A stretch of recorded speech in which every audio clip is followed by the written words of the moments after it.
Om Jnanatimirandasya Gyananjanan Shalakaya Chakshurunmilitam Jena Tasmai Shri Gurave Namaha Gurave Gaurachandraya Radhikaya Tadalaye Krishnaya Krishna Bhaktaya Tadbhaktaya Namo Namaha.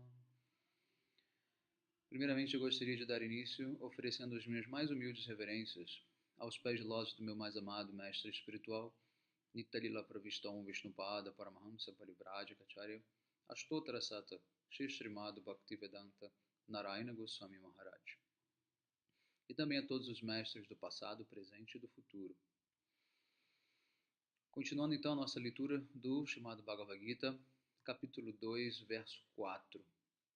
Então ontem nós lemos sobre o nascimento dos Pandavas. Cada um deles nasceu de um semideus, de acordo com uma bênção que Kunti Devi recebeu de Durvasa Rishi, né, que ela tinha um mantra que ela podia invocar qualquer semideus, né, e pedir qualquer coisa para eles. Então, o seu esposo, Pandu Maharaj, pediu que ela chamasse primeiro Jamaraja ou Dharmaraja, que é o semideus da religião, e ele manifestou Yudhishthira Maharaj.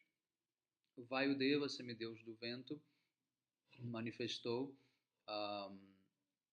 Bhima. Arjuna foi manifestado por Indra. E Nakula e Sahadeva, dos gêmeos Ashwini Kumaras.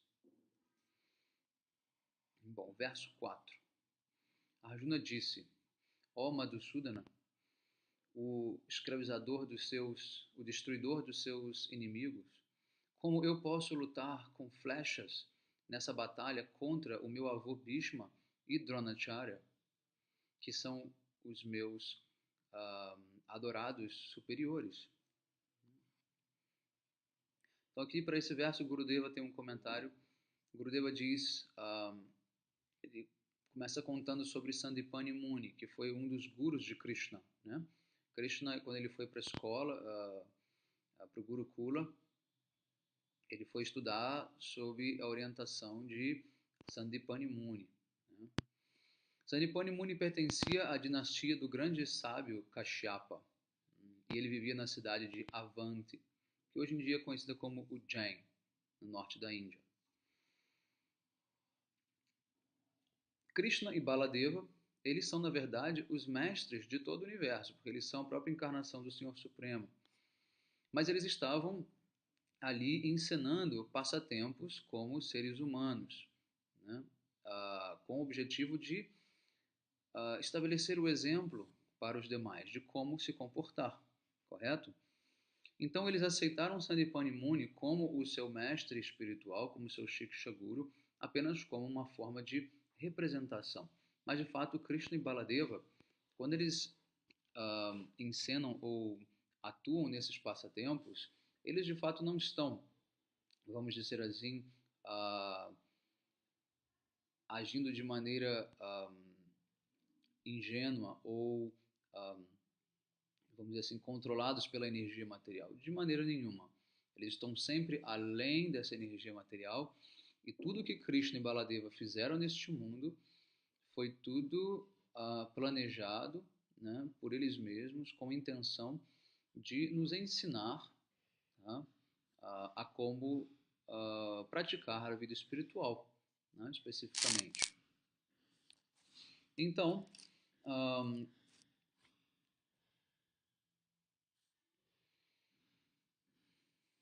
Srila Gurudeva diz que, de acordo com o comentário de Srila Vishwanath Chakravarti Thakur, Sandipani Muni ele era um shivaísta, né, um seguidor de Shiva. Então, por que Krishna e Baladeva o aceitaram como guru?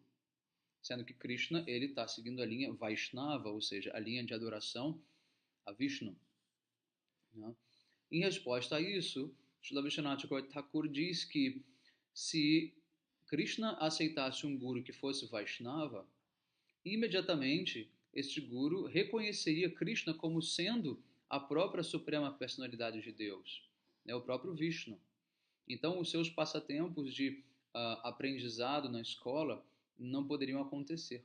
Então, portanto, os dois irmãos, Krishna e Baladeva, foram para a escola de um shivaísta, porque ali ele não seria capaz de reconhecer, né, a presença de Vishnu em Krishna e Baladeva. Sandipani Muni, ele era, na verdade, um dos filhos da renomada Yogamaya Purnamasi de Vrindavana. Tá? E Madhumangala e Nandimukhi também são os filhos de Sandipani Muni. Tá? Nandimukhi se tornou uma discípula também de Purnamasi Devi, né, que no caso é a sua neta. E não sei se vocês sabem, mas o guru de Purnamasi Devi é Narada Muni.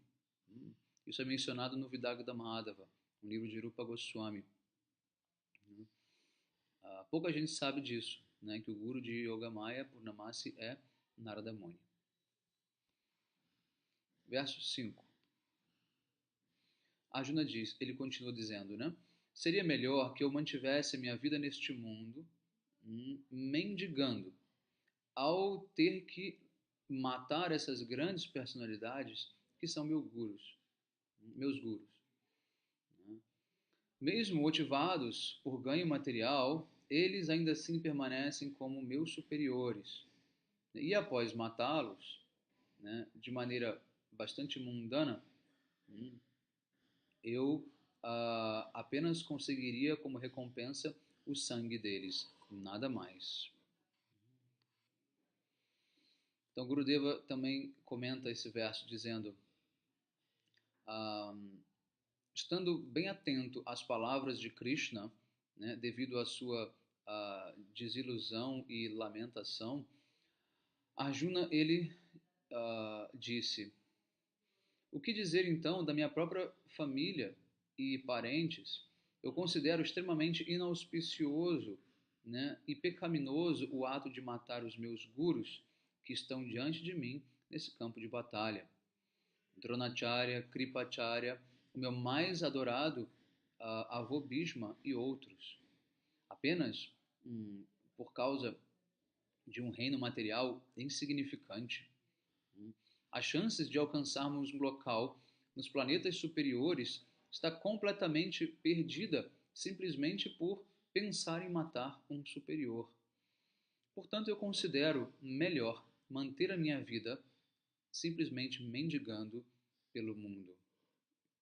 Então, Arjuna estava disposto a abandonar o seu próprio Dharma de Kshatriya e se lançar ao mundo como um mendicante para não ter que assumir esta responsabilidade. Mas é dito no Kurma Purana que aquela pessoa que instrui a partir dos ensinamentos dos Vedas, né, bem como aquele que é o pai, o irmão mais velho, o rei, o tio materno, né, o sogro, o tutor e os avós maternos e paternos, bem como qualquer outro parente mais velho, são todos considerados superiores a alguém. Ou seja, Arjuna não tinha como escapar. Todos que estavam do outro lado eram considerados praticamente os seus superiores. Então, Dronacharya, Kripacharya, eles são os dois gurus, né, das armas, e eles nasceram em famílias brahmanas, tá, de alta classe. Tinham um grande conhecimento na ciência, como é que se fala, de arco e flecha. Tem uma palavra específica que eu esqueci agora.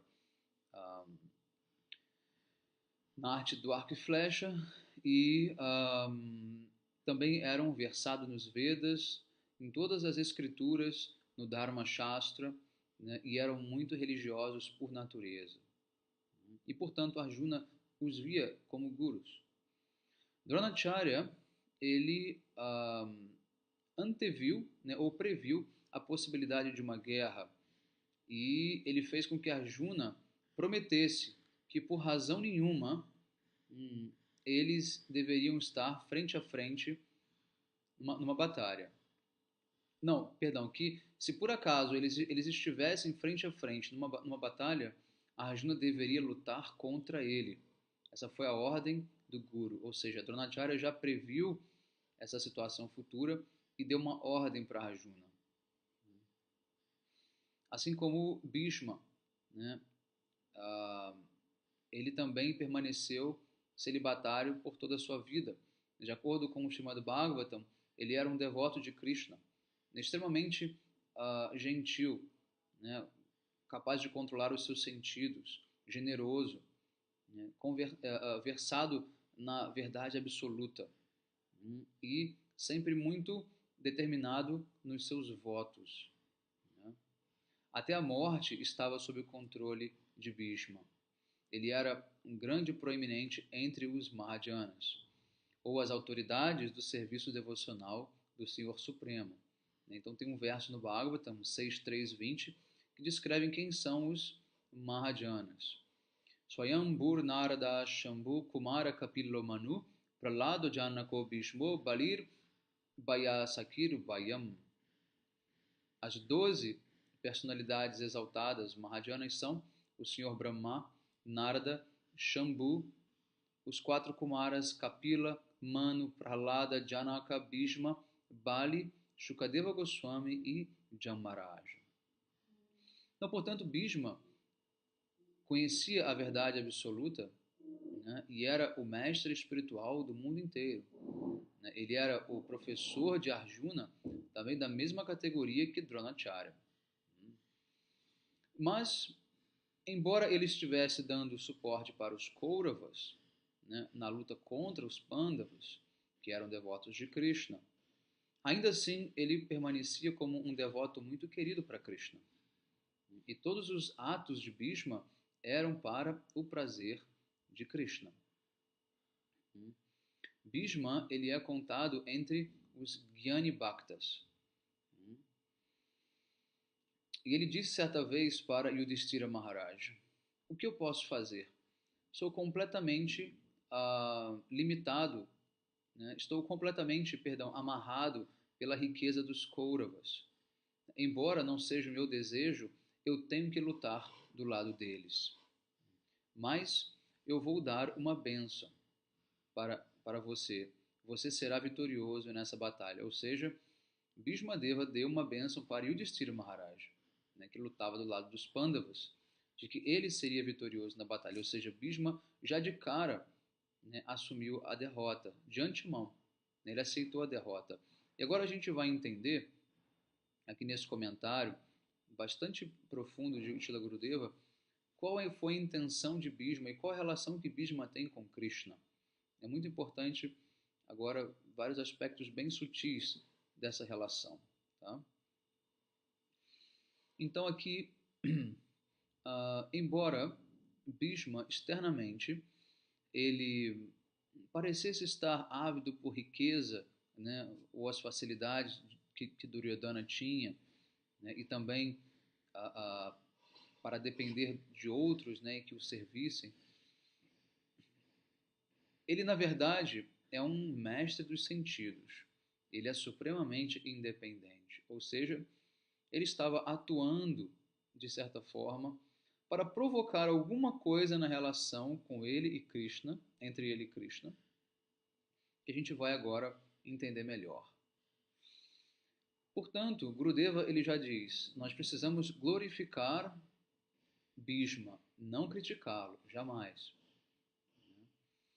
Então, de acordo com Shuddha Saraswati, ou a deusa do conhecimento perfeita, né, o conhecimento transcendental, né, foi combinado em 2 palavras para descrever Bhishma: Hi e Mahanubhavam.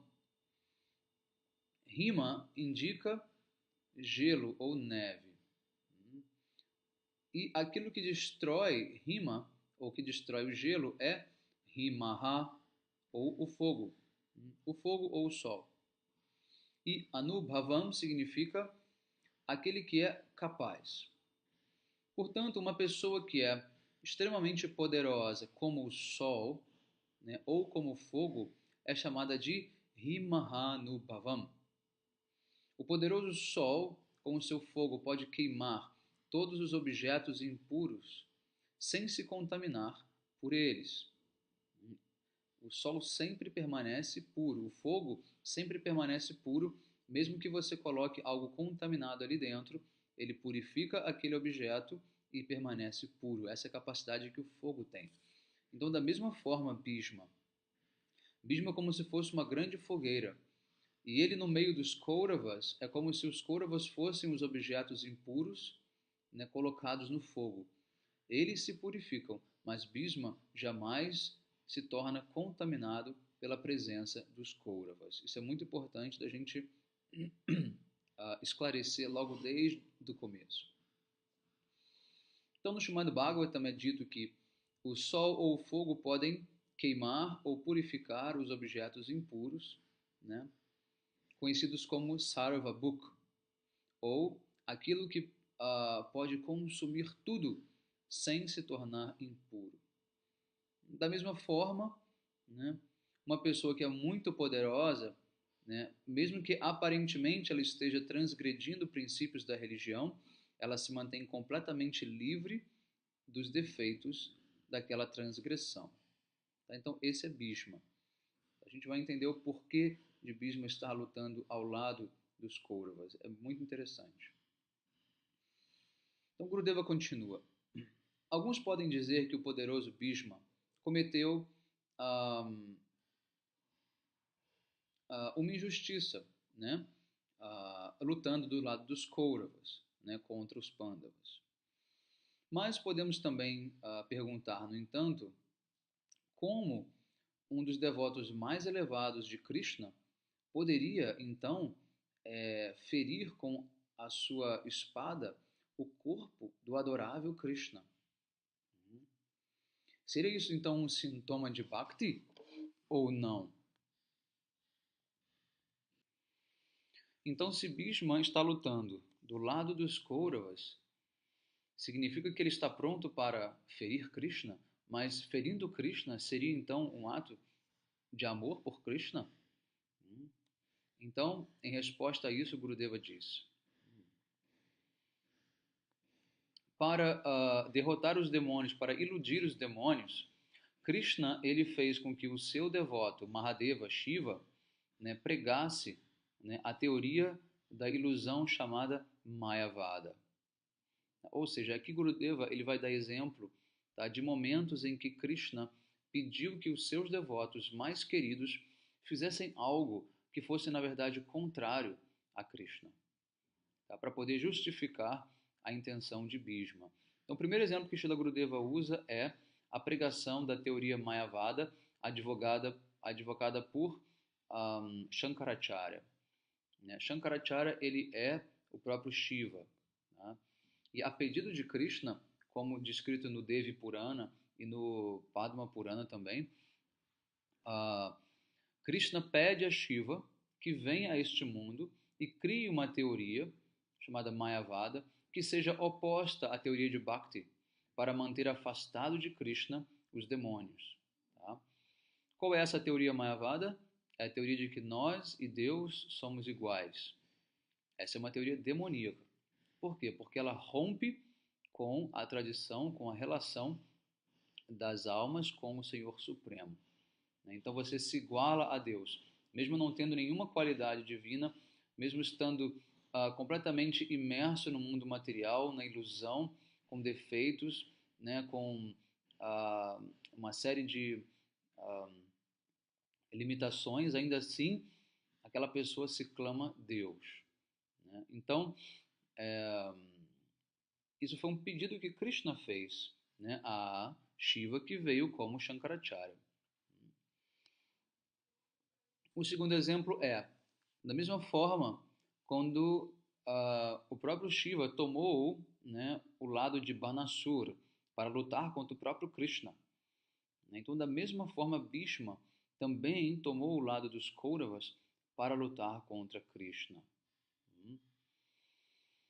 Um outro exemplo é para aliviar o fardo, né, das forças demoníacas sobre o planeta Terra, né, Krishna ele desejou destruir, né, o poder desses demônios através dessa grande guerra do Mahabharata.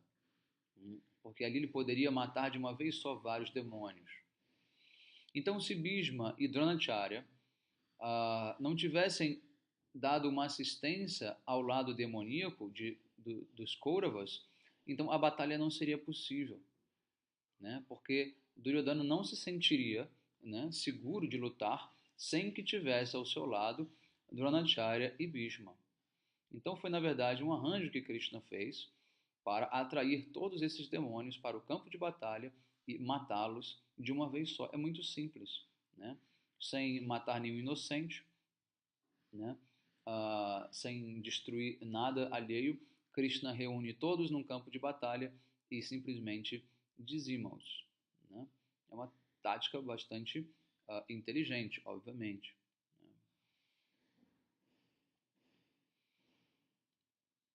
No seu comentário ao Srimad Bhagavatam, Jiva Goswami, né, ele explica que na, na batalha de Kurukshetra, né, pelo desejo do próprio Krishna, um sentimento demoníaco se apossou de Bhishma Deva, do coração de Bhishma. E com esta inclinação, ele então apontou flechas afiadas, né, para Krishna. Do contrário, seria impossível que esse devoto puro fizesse algo assim. A outra razão é que este grande devoto, Bhishma, ele ensina para os devotos comuns, né, que estão no estágio de sadhana, da prática espiritual, que até mesmo grandes personalidades como ele podem aceitar comida, água ou a associação de pessoas materialistas, né, e a sua mente ficaria contaminada, né, e ele perderia o sentido de discernimento. Ou seja, lá no final, quando Bhishma já estiver flechado por Krishna na cama de flechas, Yudhishthira Maharaj vai perguntar para Bhishma, por que você... não, ele pede para ele discursar sobre Dharma, né? E Draupadi começa a rir, né? E Bhishma pergunta, por que você está rindo de uma situação tão, né, vergonhosa dessa? E aí Draupadi diz, porque quem é você para falar sobre Dharma? Você não me ajudou quando os Kauravas tentaram me atacar na Assembleia. Você tomou o lado de Duryodhana para lutar contra Krishna. E agora você vai falar sobre Dharma? Aí Bhishma diz, é verdade, você tem razão. Mas o fato é que porque eu estava com Duryodhana, eu comia a sua comida. E daquela comida vinha essa energia demoníaca de Duryodhana, isso embotava a minha mente. E foi por isso que eu perdi os meus sentidos, foi por isso que eu perdi o controle e eu acabei fazendo aquilo que ele queria. Então, muito cuidado com alimentos, né? Através dos alimentos vem muita intenção, vem muita energia daquele que está cozinhando. E mesmo quando a gente oferece para Krishna aquele alimento, né, ainda assim, dependendo da potência de quem ofereceu, né, da relação com Krishna que a pessoa teve, pode ser que o alimento ainda continue contaminado de uma certa forma. Tá? Então, muito cuidado, né, com o que vamos comer. Né? Isso é muito importante. Essa é uma lição de Bhishma através dessa atitude dele. A sexta razão que Gurudeva enumera é que também teve o caso de Jai Vijay, que eram os guardiões dos portões de Vaikunta, né? E eles sabiam que o Senhor Supremo Narayana queria lutar, ele queria expressar, né, a arte da luta. Então, sabendo disso, o Senhor fez um arranjo, né, para satisfazer o desejo desses dois devotos de lutarem contra o Senhor Supremo, né? Então, ele inspirou que os 4 Kumaras fossem visitá-lo, né, lá em Vaikunta, e assim, depois de serem não maltratados, mas não tratados com o devido respeito por Jai Vijay, eles se sentiram ofendidos e amaldiçoaram Jai Vijay para nascerem como demônios. E aí os dois irmãos nascem depois como demônios que vão lutar contra o Senhor Narayana, que são Hiranyaksha e Hiranyakashipu, Ravana e Kumbhakarna. Aqui no próprio passatempo de Krishna, eles vão aparecer como Shishupala e Dantavakra, e depois, mais tarde, nos passatempos de Mahaprabhu, eles aparecem como Jagai Madai. Então, dessa maneira, os dois irmãos satisfazem ao Senhor de uma forma que ninguém mais poderia. Então, eles não se tornam demônios de verdade, mas são passatempos. Então, dessa mesma forma, Bhishmadeva, ele também assume, né, esse papel, vamos dizer assim, contrário a Krishna, mas com a intenção de satisfazer a Krishna. Então, de fato, Gurudeva diz, Bhishma não teve o desejo de matar Krishna, ao contrário, sim de satisfazê-lo. E o Srimad Bhagavatam descreve que no campo de batalha de Kurukshetra, o Senhor Bhishma, ele ofereceu a seguinte oração em glorificação a Krishna. Ele diz, Yudhituragarajo vidumra vishak kachalulita smravari alankritase mamani shitta sharir vibhidhyamana tvachi vilasak kavache istu Krishna atma. Srimad Bhagavatam 1.9.34. E no comentário deste verso, Srila Vishwanath Chakravarti Thakur, ele diz, ele dá uma descrição muito racíca, né, do sentimento devocional de Bhishma. Ele diz que Bhishma percebeu que, assim como a poeira levantada pelo bater dos cascos das vacas no chão de Vrindava decorava encantadoramente a face de Krishna e aumentava a sua beleza e a sua doçura, da mesma forma, aquela poeira, né, levantada pelo casco dos cavalos no campo de batalha de Kurukshetra também aumentava a beleza e a doçura da face de Krishna ali. Não há nada que possa tirar a beleza de Krishna. Embora poeira em si seja algo feio, mas quando ela cai sobre a macia e delicada face de lótus de Krishna, ela aumenta a beleza e o charme dele. Então, quando Krishna correu em direção a Bhishma, carregando a roda da carruagem para atacá-lo, Krishna, Arjuna, então, Bhishma, ele viu, né, aquela forma de Krishna belíssima, com os seus cabelos, né, desalinhados, com o seu rosto coberto de poeira, de forma belíssima. Ele ficou muito encantado com aquilo. Então, Bhishma, ele então se lembra como, né, Krishna se parecia na sua infância quando ele conduzia as vacas pelas florestas de Vrindavana. Né, correndo atrás delas, né, ele se movia entre as florestas, os rios e as montanhas. Nesse verso, as palavras Shrammavari significam que, com a intenção de correr em direção a Bhishma, no campo de batalha, pequenas gotículas de suor caíam da face de lótus de Krishna. E isso também embelezava ainda mais os seus membros, né? O corpo de Krishna. Então, para Bhishma, essas gotículas de suor, na verdade, eram como manifestação da guerra amorosa do Cupido. Então, Krishna partiu em direção a Bhishma, na verdade, com o humor de afeto, né, com amizade, né, que Krishna sente pelos seus devotos. E Krishna, ele quebrou o seu próprio voto de que não mataria ninguém no campo de batalha e de que não usaria nenhum tipo de arma no campo de batalha. Mas agora Bhishma, ele fez com que Krishna quebrasse com a sua promessa. Por quê? Porque, na verdade, Bhishma, ele fez um voto de que ele forçaria Krishna a lutar. Esse foi o voto que Bhishma fez. Então, Krishna coloca a sua palavra em segundo plano quando o seu devoto querido, né, tem um desejo diferente. Ele tem que primeiro satisfazer o desejo do seu devoto para então satisfazer os seus desejos. Né? Então, indo mais profundo ainda, Bhishma ele pensou consigo mesmo.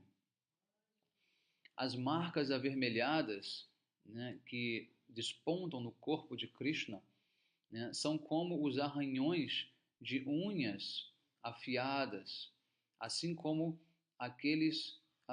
assim como as mordidas também, né, que a amante dá no corpo do seu amado, no campo de batalha do amor. Embora um jovem amante se comporte de maneira, talvez muitas vezes agressiva com, né, o seu amado, né, na verdade, ela ama milhões e milhões de vezes mais esse amado do que a sua própria vida. Então, marcando o corpo dele com as unhas e com os dentes, né, ela, na verdade, está demonstrando o seu amor por ele. Da mesma forma, Bhishma, dentro da sua loucura, né, dessa raça de herói, de lutador, né, ele está indicando, né, que ele vê Krishna de uma outra maneira. Ou seja, ele vê Krishna como o seu eterno bem-querente, como o seu eterno objeto de adoração suprema. Então, da mesma forma, ele pode marcar o corpo de Krishna com as suas flechas, né, com os seus golpes, mas isso, na verdade, é um sintoma de amor, porque ele sabe que aquilo dá prazer a Krishna e não dor. Tá? Então, por isso que usa-se aqui o exemplo da comparação da amante que pode arranhar o corpo do seu amado, mordê-lo, mas, na verdade, aquilo não causa dor, mas sim causa prazer, né, ao amante. Então, dessa mesma forma, Krishna ele é Rasovaisaha, como é dito no Taittiriya Upanishad 2.7.1, o que significa que Krishna ele é a personificação dos sentimentos mais nectários, do néctar personificado. Então, a fim de satisfazer o desejo de Krishna, para saborear essa virarasa significa o sentimento do herói, da luta. Né? Bhishma, então, que é um dos principais devotos, ele toma o lado oposto, né? E ele tenta, assim, atacar Krishna. Dessa forma, ele satisfaz o desejo de Krishna e ele satisfaz Krishna de uma maneira que nenhum outro poderia fazer no campo de batalha.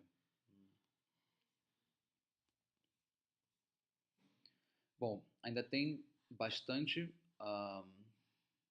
ainda desse comentário para a gente ler. Eu vou parar por aqui e a gente continua amanhã na próxima aula.